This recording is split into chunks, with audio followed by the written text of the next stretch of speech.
is not to abolish or restrain, but to preserve and enlarge freedom.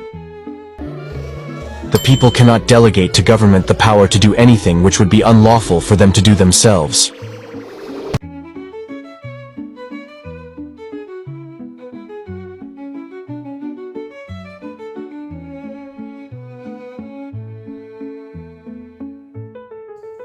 Halo guys, bonjour. Jadi kali ini kita bakal ngobrolin soal salah satu tokoh besar dalam dunia filsafat dan politik nih. Ada yang tahu nggak ya dia siapa?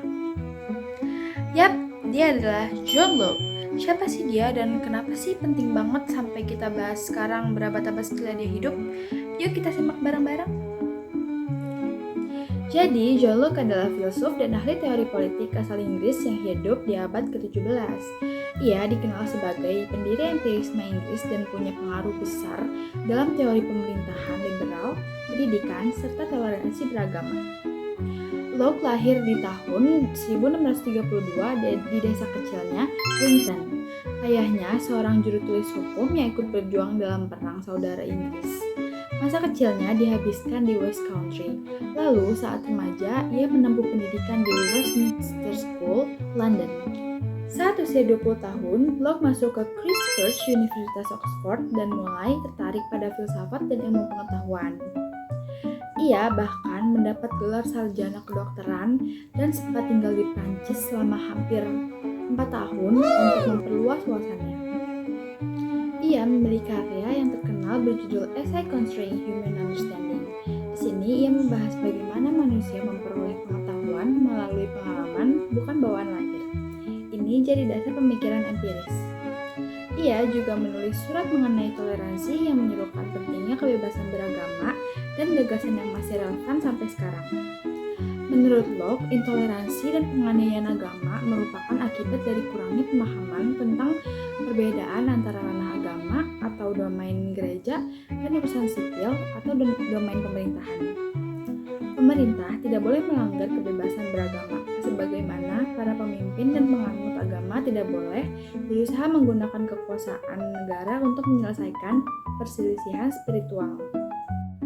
Selain itu, John Locke juga pernah membuat kutipan. Ia berkata, pengetahuan seseorang tidak dapat melebihi pengalamannya. Hal itu mencerminkan teori empirisme yang ia anut.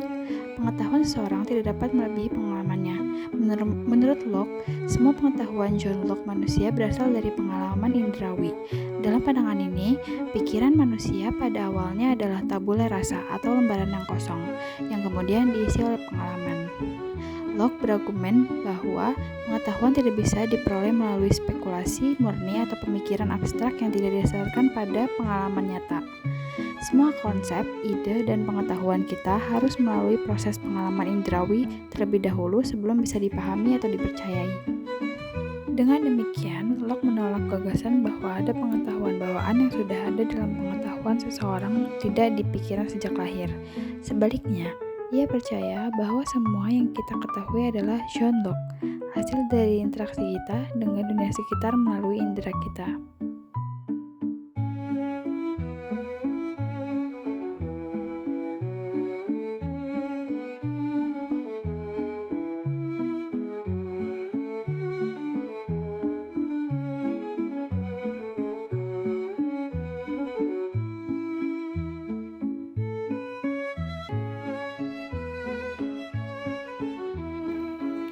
Jadi, lewat pemikirannya, John Locke membentuk fondasi dunia modern dalam filsafat, politik, dan pendidikan.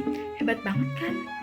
Kemudian, pada Juni 1700, John Locke pensiun dari pemerintahan dan menghabiskan sisa hidupnya dengan tenang. Meski kesehatannya makin menurun karena asma, ia tetap menulis karya religius berjudul Paraphrase and Notes on the Epistles of St. Paul.